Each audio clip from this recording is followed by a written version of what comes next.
गैरिक मृद्भांड पात्र ओसीपी का नामकरण हुआ था हस्तिनापुर में।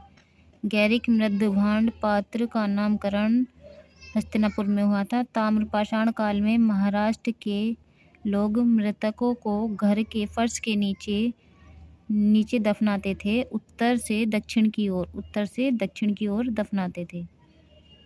ब्रह्मगिरी, बुर्जहोम, चिरांद तथा मास्की में से वह स्थल जहाँ से मानव कंकाल के साथ कुत्ते का कंकाल भी सावधान से प्राप्त हुआ है बुर्जहोम।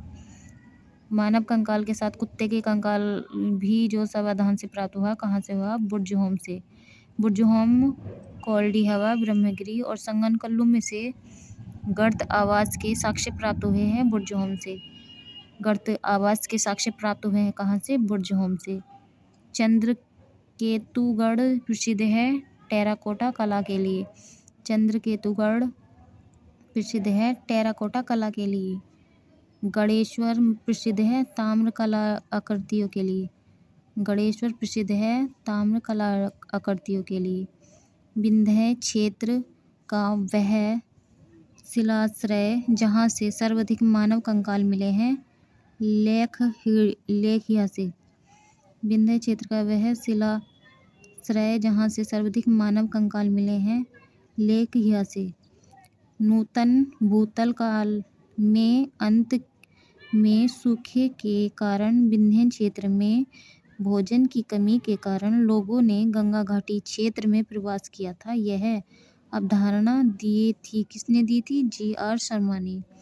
किसने दी थी यह अवधारणा किसने दी थी? जी.आर. शर्मा जी ने। भारतीय पुरातत्व सर्वेक्षण संस्कृति, पर्यटन, विज्ञान, प्रौद्योगिकी तथा मानव संसाधन विकास विभागों और मंत्रालयों में से संलग्न कार्यालय है संस्कृति मंत्रालय का।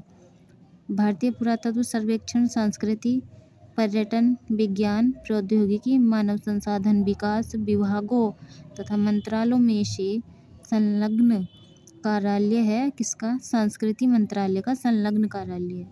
भारतीय पुरातत्व का जनक कहा जाता है अलेक्जेंडर कनिंघम को। भारतीय पुरातत्व का जनक कहा जाता है अलेक्जेंडर कनिंघम को। भारतीय पुरातत्व सर्वेक्षण के प्रथम महानिदेशक थे जॉन मार्शल। भारतीय पुरातत्व सर्वेक्षण के प्रथम महानिदेशक थे जॉन मार्शल। राष्ट्रीय मानव संग्रहालय स्थित है भोपाल में। राष्ट्रीय मानव संग्रहालय स्थित है भोपाल में। राष्ट्रीय मानव संग्रहालय स्थित है भोपाल में। राष्ट्रीय मानव संग्रहालय स्थित है भोपाल में।